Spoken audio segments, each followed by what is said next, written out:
Hello दोस्तों, नमस्कार। बहुत बहुत स्वागत है आप सभी का आरएस न्यूज़ भोजपुरी में।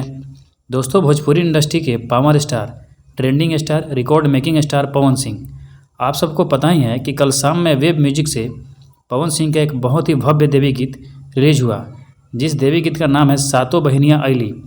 दोस्तों, गाने को इतना प्यार मिला कि देखते ही देखते ट्रेंडिंग सेक्शन में चला गया और अभी नंबर 1 पर ट्रेंड कर ही रहा था कि इसी बीच फिर से एक और खूबसूरत देवी गीत ला दिया है पवन सिंह ने आज।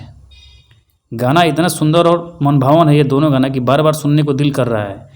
और इन दोनों गानों में पवन सिंह का पुराना अंदाज भी झलक रहा है, जैसे पहले वो देवी गीत गाते थे। दोस्तों, पवन सिंह ने इस गाने से अपने विरोधियों को मुंह पर तमाचा भी दिया है और उनके मुंह को बंद भी कर दिया है और उन तमाम अश्लील सिंगरों को एक सबक भी दिया है कि जो कहते हैं कि भक्ति गाने गाकर लोग सुपरहिट नहीं होते, भक्ति गाने ट्रेंड नहीं होते।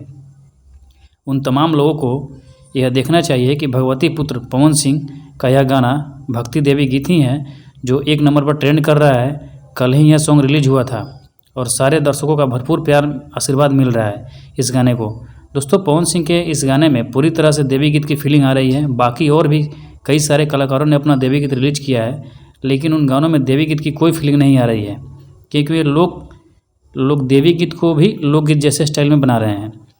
देवी गीत कैसे गाया जाता है, कैसे बनाया जाता है, ये जाकर पवन सिंह से सीखना चाहिए। दोस्तों, पवन सिंह के इन दोनों देवी गीतों को लेकर आप क्या कहना चाहेंगे, नीचे कमेंट करके आप हमें अपनी राय जरूर लिखें और पवन सिंह से जुड़ी तमाम अपडेट के लिए आप हमारे चैनल को सब्सक्राइब जरूर करें।